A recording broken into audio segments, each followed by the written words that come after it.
தொடர்ந்து இது நேற்றைய தினம் நடந்தது, முந்தா நாள் நடந்தது, அதுக்கு முதல் நாள் நடந்ததுன்னு இப்படியே நம்ம ஒவ்வொரு நாளா சொல்லிட்டு இருக்கோம். குறைஞ்ச காலமா நான் பாக்குறேன், ஒரு கட்டவிழ்த்து விடுக்கப்பட்ட ஒரு ரவுடிச முறை இருக்கிற மாதிரியான காவல்துறை மேல சற்றும் ஒரு பயம் இல்லாத ஒரு சூழ்நிலையை தான் பாக்குறோம். தெருவுல பூந்து பகல் நேரத்துல நண்பர்களுக்குள்ள பிரச்சனைன்னு வெட்டி கொள்றதா சொல்றாங்க. அது ஒரு சாதி சண்டையா வெட்டி கொள்றாங்கன்னு சொல்றாங்க. ஒரு தெருக்குள்ள போய் ஒரு இருசக்கர வாகனத்துல போய் கண்ணில் பட்டவர்களை எல்லாம் வெட்டி கொள்றதா சொல்றாங்க. அப்ப இங்க காவல்துறை மீதான பயம் ஏன் போச்சு அப்படிங்கிற ஒரு பெரிய ஒரு நிலைமை இருந்தது. எல்லாவற்றிற்கும் என்ன காரணம்? நீங்க பெண்கள் மீதான பாலியல் கொடுமையா இருக்கட்டும், பெண்கள் மீதான சித்திரவதைகளா இருக்கட்டும், இல்ல இங்க நடக்கக்கூடிய கொலைகளா இருக்கட்டும், கொள்ளையா இருக்கட்டும், எது நடந்தாலும் அவங்கள நீங்க கூட்டு வச்சு காவல்துறை விசாரிக்கும் போது பாத்தீங்கன்னா அவங்க கஞ்சா போதையில இருந்தாங்க அப்படின்ற ஒரு பொதுவான ஒரு விஷயத்த முன்வைக்கிறாங்க. தமிழ்நாட்டுல இந்த அளவுக்கு கஞ்சா உழவ வேண்டிய அவசியம் என்ன? ஒரு பள்ளிக்கூட மாணவனோட பையில போய் கஞ்சா பொட்டலம் இருக்கான்னு பரிசோதிக்கணும்ன்ற ஒரு நிலைமைக்கு நாம் தள்ளப்பட்டிருக்கோம்னா இது எவ்வளவு ஒரு கொடிய சூழ்நிலையை நோக்கி போயிட்டு இருக்கு அப்படின்றத மக்கள் புரிந்து கொள்ளணும். ஒரு காலத்துல ஒரு நேரத்துல எல்லாம் பாத்தீங்கன்னா காவல்துறை மீது ஒரு பயம் இருந்தது. இன்னைக்கு காவல்துறை கைது பண்ணா காவல்துறை அடிக்கிறாங்க. பெண் காவலர்களுக்கு பாதுகாப்பு இல்லை. இந்த சாமானிய பெண்களா இருக்கிற எங்களுக்கு பாதுகாப்பு கொடுக்கறதே பெண் காவலர் நினைக்கிறோம். அந்த பெண் காவலர்களுக்கே பாதுகாப்பு இல்லை அப்படிங்கிற ஒரு மோசமான சூழ்நிலையை நோக்கி நகர்ந்து கொண்டே இருக்கு. ஒவ்வொரு ஆண்டுக்கும் கிட்டத்தட்ட 1 லட்சத்துக்கும் மேற்பட்ட வழக்குகள் கூடுதலா இருக்கு. கடந்த ஆண்டுக்கும் இந்த ஆண்டுக்குமே 70,000த்துக்கும் மேற்பட்ட வழக்குகள் கூடுதலாக பதிவு செய்யப்பட்டிருக்கு. இது பதிவு செய்யறதுனே இவ்வளவு இருக்கு அப்படின்னா கிராமத்துல பஞ்சாயத்துல பைசல் பண்றது, வெக்கத்துக்கு மானத்துக்கு பயந்துகிட்டு வெளியில சொல்லாம இருக்கிறதுன்னு பல்வேறு நடவடிக்கைகள் போய்கொண்டே இருக்கு. இது அரசு இரும்பு கரம் கொண்டு அடக்கி இருக்கணும். இந்த சட்டத்தை கடுமையானதாக மாத்தி இருக்கணும். இதுல பெண் மீது கை வைத்தாலோ அல்லது இந்த மாதிரி சமூக சீர்கேடுகள் நடந்தாலோ இந்த கஞ்சா பரவல், போதை பரவலை தடுப்பதற்காக இளைஞர்களுக்கு இந்த போதை வெறி எங்கிருந்து வருது அப்படிங்கிற கேள்வி நமக்கு எழும்புது. எங்க நீங்க தொட்டாலும் சரி. ஏன் நாகப்பட்டினத்துல நீங்க யோசிச்சு பாருங்க, ஒரு 4-5 ஆண்டுகளுக்கு முன்பு இந்த சூழ்நிலை இருந்துச்சா? எங்கேயாவது ஒரு மூலையில ஏதாவது ஒரு சம்பவம் நடந்ததா கேள்விப்பட்டிருக்கோம். ஆனா இன்னைக்கு ஒரு குறிப்பிட்ட இடங்களே சொல்றாங்க இங்க போனா கிடைக்கும் அப்படின்னு. ஒரு கல்லூரி மாணவன் ஒரு பையன் சொல்றான் அப்படின்னா இப்ப எந்த அளவுக்கு மலிந்து கிடக்குது அப்படிங்கிறத நம்ம பார்க்கணும். அது வன்மையான கண்டனத்துக்குரியது. இது ஆண்ட நிர்வாகம் இது கண்டிப்பாக ஒரு போர்க்கால அடிப்படையில மிகச்சிறந்த கவனத்துக்கு எடுத்து தன்னுடைய தனிப்பட்ட பார்வையில் எடுத்து முதலமைச்சர் அவர்கள் செய்திருக்கணும். அது செய்ய தவறியதுனாலதான் இது போன்ற கொலைகள், பெண்களுக்கு எதிரான குற்றங்கள் நடந்து கொண்டே இருக்கு. தேர்தல் நேரத்துல அதிமுகவில் இறங்கிருக்கீங்க. நீங்க போட்டியிடுறது இந்த வாய்ப்பு இருக்கா? நாகப்பட்டினத்துல போட்டியிடுவீங்களா? இல்ல, அது நம்ம முடிவு செய்ய முடியாதுங்க. அது தலைமை தான் முடிவு செய்யும். நான் தேர்தலில் போட்டி எடுக்கிறேன்னா அது எந்த தொகுதி எல்லாவற்றையும் தலைமை முடிவு செய்யும். தேர்தலை மட்டும் கருத்தில் கொண்டு இணையல. எனக்கு கொஞ்ச நாளா உடம்பு சரியில்லை. அதை நான் சரி பண்ணி கொண்டு அரசியலுக்கு வரணும்னு நினைச்சேன். இன்னொன்னு, கடலோர மக்களுக்கான ஒரு அரசியல் வாய்ப்பை, உறுதியை, அங்கீகாரத்தை பதிவு செய்யக்கூடிய அவர்கள் பிரச்சனையை பேசுகின்ற தளத்தை நான் இருந்தேன். அதோடு மீண்டும் பரவலாக்கப்பட்டு சமவெளி மக்கள் இருக்கக்கூடிய விவசாய பெருங்குடி மக்கள், உரிமை மறுக்கப்பட்ட மக்களுடைய உரிமைகளையும் பேசுகின்ற ஒரு தளமாக நான் அண்ணா திராவிட முன்னேற்ற கழகத்தை பார்த்தேன். அதனால நான் இதுல காலியமான பேச்சு தான். நாம் தமிழ் இருக்கிறது திராவிட கட்சிகளை கடுமையா விமர்சனம் பண்ணிருக்கீங்க. குறிப்பா இலவசங்களை எடுத்து நிறைய பேசிருக்கீங்க. திமுக, அதிமுக, தாவேக எல்லாருமே இலவச திட்டங்களை தான் அறிவிக்கிறாங்க. நீங்க அந்த கட்சியில ஐக்கியமாக்கிருக்கீங்க. இந்த களம் எப்படி இருக்கு? இதை எப்படி பாருங்க. இல்ல, இப்ப இலவச திட்டங்கள் அப்படிங்கிறது எதை பொறுத்தது அப்படின்னு ஒண்ணு இருக்கு. இப்போ நான் முன்னாடி இருந்த கட்சியிலே கல்வி இலவசம், மருத்துவம் இலவசம், தூய குடிநீர் இலவசம் எங்க பரப்புரையை நானே செஞ்சிருக்கிறேன்.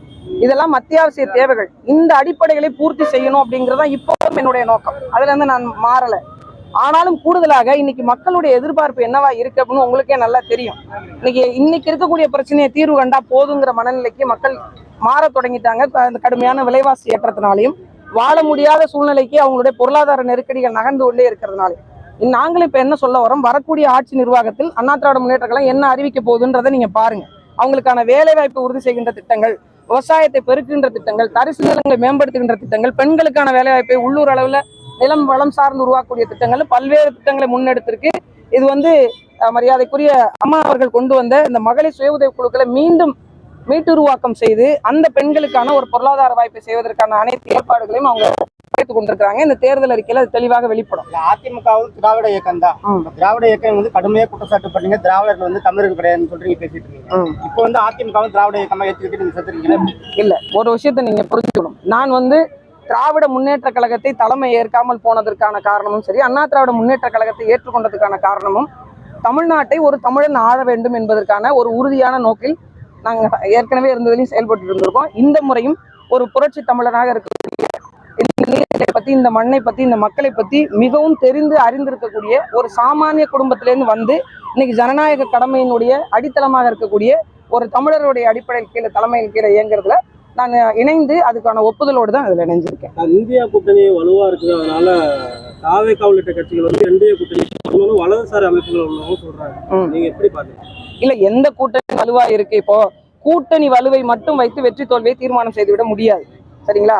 நீங்க ஒரு பிரதான கட்சிகள் நாட்டை ஆண்ட கட்சிகளும் கூட்டணியில இருப்பாங்க. எதுவுமே இல்லாம ஒரு சீட்டு 2 சீட்டு வாங்கக்கூடிய சின்ன சின்ன கட்சிகளும் இருப்பாங்க. இந்த கூட்டணி பலம் மட்டுமே போதும் வெற்றி தோல்விக்கு அப்படின்னா அப்புறம் மக்கள் நலன் சார்ந்து நீங்க எதையுமே அறிவிக்க தேவையில்லையே. ஏன் திட்டங்கள்லாம் அறிவிச்சு கொண்டு வராங்க? மக்களை வந்து இது போனா சரியா இருக்கும், மக்கள் என் பார்வைக்கு திரும்பணும்னு நினைக்க வேண்டிய அவசியம் என்ன?